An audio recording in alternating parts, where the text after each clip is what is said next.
Hi, my name is Kerry Saggerty.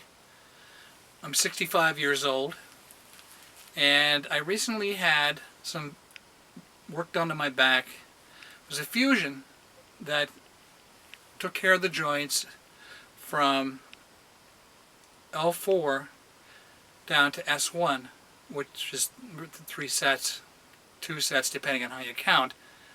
Was having left pain in my thigh. We thought maybe there was a problem with my femur. We did some MRIs of that, showed nothing.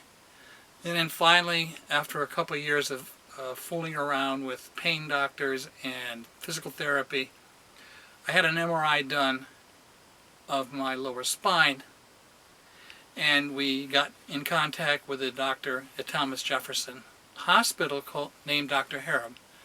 Dr. Harab's a super doctor.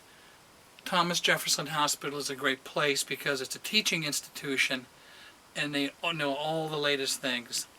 I would not have had this surgery done in a smaller hospital. I live in a shore town and I just don't trust what's here. I think this is the kind of operation where you want some really, really experienced people. So anyway, for some dates, the surgery was 15th of February of 2017 this year. Happy Valentine's Day. And I was released on the 18th of February. And I don't remember much between that time, except I hear they made me walk every day. But they give you so many painkillers and opiates and things to keep you comfortable, you don't have a lot of memory of what happened. But after the 18th, I began to walk in the streets where I live. Luckily it's flat, and I gradually got from 200 steps a day to 2 miles a day, which is pretty good. March 1st we went down to Jefferson, and they took out the stitches and they took a look at the x-ray that I had done, and things looked pretty good. I had, I forget, 3 or 4 screws put in the joint, not in the joints, but in the bone part, and like I said, a cage that holds apart the L4-S1 joint.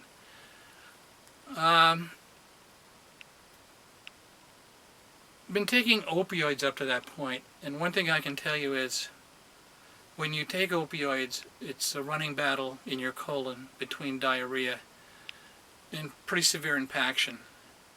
So I gave up. And on March 5th, a couple days ago, I stopped the opioids. And I said, enough's enough. Went back to Tylenol extra several times a day, along with Valium. And Valium's key because it's the muscles that contract and get tight and cause the pain. Been doing okay. My activities are restricted. Of course, I'm allowed to walk as far as I can take the pain, which is increasing in distance every day. I can go further. I can't lift anything over 5 pounds, and I probably won't be able to until the end of February, or end of March rather, which is a ways away. I can't drive until the end of, at least the end of March, which is 4 weeks away. So I have to be chauffeured everywhere. But in general, I'm pain-free. I still sleep during the day. You need a nap. You need to heal. Sleep is nature's way of telling you that you need to slow down and do some healing. You do have to wear something called a brace, and I'll take this shirt off and strip down a little bit, and the camera's sitting a little bit high, so I'll take this off, this support, and it's Velcro and stretchy like spandex. It's really a Spanx for men. So if you're into that kind of thing, you will love wearing it. It's pretty good in size. It has a metal back with some strings on it or some lines on it. I don't know that you'll get the same exact thing, but the Velcro tabs are there, and there's a little symbol here, I guess B, back, or it's a size B, one of the two, and then you put it around your midsection, and I'm going to put it up high like a Manzier or Bro, as they said in Seinfeld. And you can hear it's Velcro. It's not my flesh ripping, and there's extra straps to really pull it tight, which they want you to do. So, other than wearing this, it's a relatively easy operation to do. I can sleep on my side. I can sleep on my back. I can sleep in in the front yard, whatever. But you need to wear this brace, and I really need to pull it down and wear it down where my surgery was done, and it was 18 stitches. I'm not going to tell you it was a small job, and we'll take a look at those 18 stitches and what they look like and what you can expect coming up when we can pan the camera and get down and take a look at it. For now, thanks, and we'll take a look at some stitches.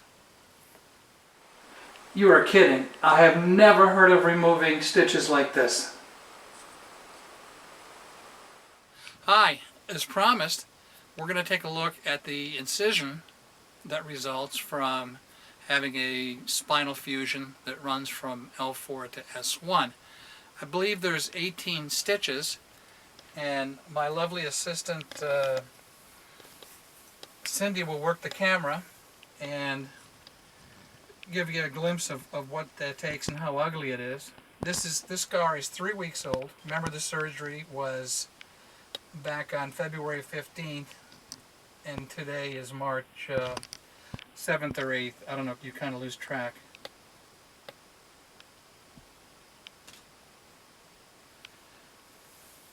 So that's it, and I think to close it out, I'm going to take a look at the actual x-ray film to show what the screws and the little basket they put in my spine look like.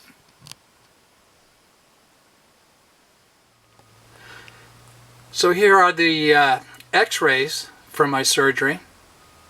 There's a side view, and then there's a view from the rear. There's 6 screws involved, starting with my L4 vertebrae to L5 to S1. And you can see 2 rods, and if you look from the rear view, you can see the ends of the screws where they go into the vertebrae. I'm not a doctor.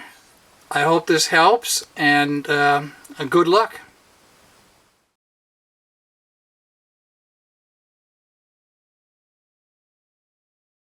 Here it ended with me with this spine.